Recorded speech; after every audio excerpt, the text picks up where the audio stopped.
Good evening everyone, welcome to arrive online classes. Bio booster series में part 22 में हम आज डिस्कस करने वाले हैं पोलन ग्रेन से इम्पॉर्टेंट क्वेश्चंस। क्योंकि बायो बूस्टर सीरीज एक छोटा सा टॉपिक लेकर आते हैं जिसमें हम डिस्कस करते हैं बहुत ज़्यादा इंपॉर्टेंट क्वेश्चन।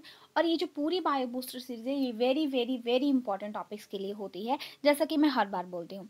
तो आज हम पोलन ग्रेन्स को डिस्कस करने वाले हैं। आप देख सकते हैं स्लाइड में बहुत सारे छोटे छोटे पोलन ग्रेन्स आपको दिखाई दे रहे हैं, क्योंकि पोलन ग्रेन की शेप जो है, साइज जो है, हर एक स्पीशीज, हर एक प्लांट में, हर एक प्लांट ग्रुप में डिफर करता है। इसलिए हम जो है यहाँ पे डिफरेंट शेप्स इस पिक्चर में देख पा रहे हैं।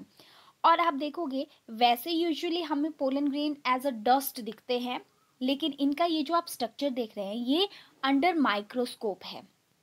बात करें अगर पोलन ग्रेन की पोजीशंस के, तो हमें पता है it is present in the androecium, that is male reproductive part of the plant. और यहाँ पे देखो मेल रिप्रोडक्टिव पार्ट से ये जो है वो इसका अगर डिटेल्ड स्ट्रक्चर है वो कुछ इस तरीके का हम देखते हैं, जिसमें आपको ये जो लेयर्स दिख रही है बाहर वाली हार्ड स्पाइनी लेयर, ये जो है इसकी एक्साइन लेयर होती है।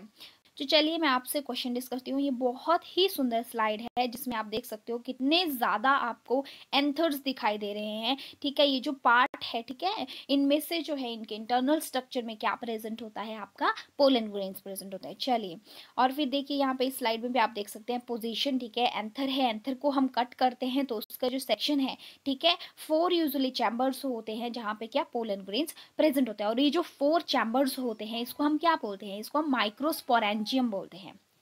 आइए क्वेश्चंस की बात करते हैं। तो क्वेश्चंस यहाँ से क्या आते हैं, पहले ये देखो पोलन ग्रेन क्या है, आप लिखिए इट इज हैप्लॉइड स्ट्रक्चर। ये क्या होता है, हैप्लॉइड स्ट्रक्चर होता है। 2 सेल्स पोलन ग्रेन में होती हैं, one is vegetative cell and generative cell. अब यहाँ से क्वेश्चन आता है कि जनरेटिव सेल जो है वो क्या करती है और वेजिटेटिव सेल है उससे क्या होता है, क्या चीज़ फॉर्म होती है। तो मैं आपको बता दूं कि जो जनरेटिव सेल होती है ये आगे डिवाइड करती है, जब पोलन ट्यूब की फॉर्मेशन हो रही होती है उस टाइम पे डिवाइड करती है और 2 सेल्स बनाती है। इनको हम बोलते हैं 2 मेल न्यूक्लियाई। तो यहाँ पे 2 मेल न्यूक्लियाई की फॉर्मेशन करती है जनरेटिव सेल, ठीक है। और जो आपकी वेजिटेटिव सेल है ये पोलन ट्यूब की फॉर्मेशन करती है, राइट। पोलन ट्यूब फॉर्मेशन जब जो है स्टिग्मा के ऊपर जो है पोलन ग्रेन आता है और वो पोलन ट्यूब बनाता है, तो वेजिटेटिव सेल आगे होती है जिसको हम ट्यूब सेल भी बोलते हैं, क्योंकि ये इस ट्यूब को गाइड करती है टुवर्ड्स द ओवरी, इसलिए इसको ट्यूब सेल भी बोलते हैं। अगर हम इसकी लेयर्स की बात करें तो पोलन ग्रेन की आउटर लेयर को हम एक्साइन बोलते हैं, इनर लेयर को इंटाइन बोलते हैं, ठीक है। और ये जो पोलन ग्रेन होता है ये बहुत ज़्यादा, इसकी लेयर जो होती है बहुत स्ट्रांग होती है और ये बहुत देर तक इसको क्या वाइबल रख सकती है, ठीक है। अगर मैं वाइबिलिटी ऑफ पोलन ग्रेन पे आपको क्वेश्चन बताऊं, जैसे कि आपको पता है कि कुछ पोलन ग्रेन कुछ टाइम के लिए, फ्यू मंथ या फ्यू डेज के लिए जो है वाइबल होते हैं, मतलब जिंदा होते हैं। एक तरह से आप समझ लो कि वो अपनी कैपेसिटी जो है कुछ दिनों के लिए उनकी होती है, ठीक है। जो क्योंकि उनके पास क्या है, न्यूक्लियस है, वो हैं, वो क्या करेंगे आगे फर्टिलाइजेशन में पार्ट लेंगे।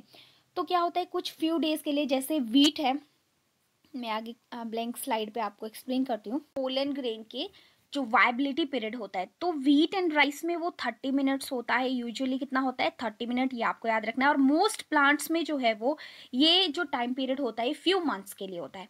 स्मॉलेस्ट पोलन ग्रेन किस प्लांट का होता है, तो मायोसोटिस जो है वो प्लांट है जिसका क्या स्मॉलेस्ट पोलन ग्रेन होता है। हेलो, एक्चुअली मेरे पास एक बर्ड है, आज मुझे एक स्ट्रीट में बर्ड मिला है।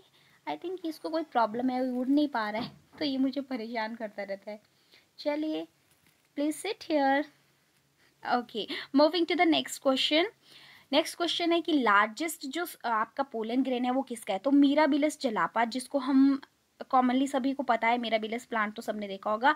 तो Mirabilis and jalapa is its species. तो मीराबिलिस जो है वो स्मॉलेस्ट जो है किसका है, मायोस्टोसिस, और मीराबिलस जलापा का सबसे बड़ा पोलन ग्रेन है। अगर लॉन्गेस्ट पोलन ग्रेन की बात करूं तो जोस्टेरा प्लांट है, उसका लॉन्गेस्ट पोलन ग्रेन होता है। और अगर मैं बात करूं कि सबसे ज़्यादा नंबर जो है पोलन ग्रेन का किस में होता है, तो आपने सुना है कैनाबिस प्लांट, सबने सुना है। तो कैनाबिस प्लांट में सबसे ज़्यादा नंबर में ठीक है, सबसे ज़्यादा नंबर में अबाउट एक जो आपका फ्लावर होता है 5 लाख तक पोलन ग्रेन जो है यहाँ पे प्रोड्यूस करता है इस प्लांट में। नेक्स्ट देखो, अगर मैं बात करूँ जिन पोलन ग्रेन के पास विंग्ड, ये क्वेश्चन पीजीटी कमीशन में आया था कि विंग्ड पोलन ग्रेन किसके पास होते हैं, तो जो आपका पाइन ट्री होता है उसके पास विंग्ड पोलन ग्रेन होते हैं। ठीक है, ये कुछ जनरल क्वेश्चन थे जो पोलन ग्रेन से, और सारे बहुत ज़्यादा इंपॉर्टेंट हैं। अब मैं एक और चीज़ आपको बता देती हूँ।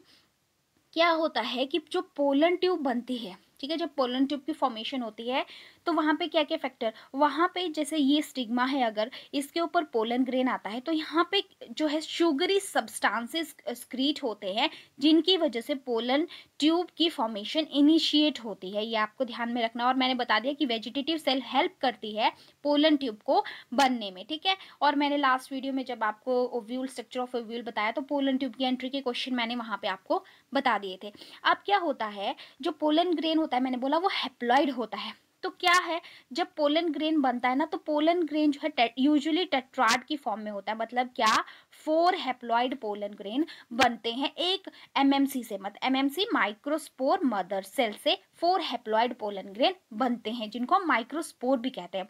अब आपको पता है एंथर के अंदर क्या होता है, यहाँ पे ये स्ट्रक्चर देखेंगे आप, यहाँ पे एंथर के अंदर क्या होता है, ये जो लेयर है यहाँ पे, ये जस्ट डायग्रामेटिक दिया गया है, तो आप देखेंगे कि ये जो लेयर्स हैं यहाँ पे टैप्टम लेयर का रोल बहुत ज़्यादा इंपॉर्टेंट रहता है। टैप्टम लेयर क्या करती है, ये जो डेवलपिंग अंदर जो माइक्रोस्पोर में डेवलपिंग टिश्यू है इसको क्या करती है, न्यूट्रिशन प्रोवाइड करती है। और क्या होता है, जिसकी वजह से पोलन ग्रेन को डेवलप होने में हेल्प मिलती है। और यहाँ पे बताया गया है कि मदर, जो पोलन मदर सेल है या जो माइक्रोस्पोर मदर सेल है, मैंने एमएमसी आपको बोला, तो ये इसमें मियोसिस होती है, जिसकी वजह से एक सेल जो है वो 4 हैप्लॉइड सेल्स में कन्वर्ट हो जाती है। ठीक है, एक और क्वेश्चन मैं आपको बताऊं, टैप्टम में एक अलग सेपरेट वीडियो बनाऊंगी क्योंकि उससे भी बहुत सारे इंपॉर्टेंट क्वेश्चन है। ठीक है, आप ये सारे इंपॉर्टेंट क्वेश्चन नोट कर लीजिएगा, क्योंकि मैं डायग्राम्स की हेल्प से आपको एक्सप्लेन कर रही हूँ। नोट डाउन कर लीजिएगा, सारे इंपॉर्टेंट हैं। Thank you so much for watching. Next bio booster series में मैं टैपेटम टॉपिक लेके आऊंगी। तब तक के लिए बाय बाय।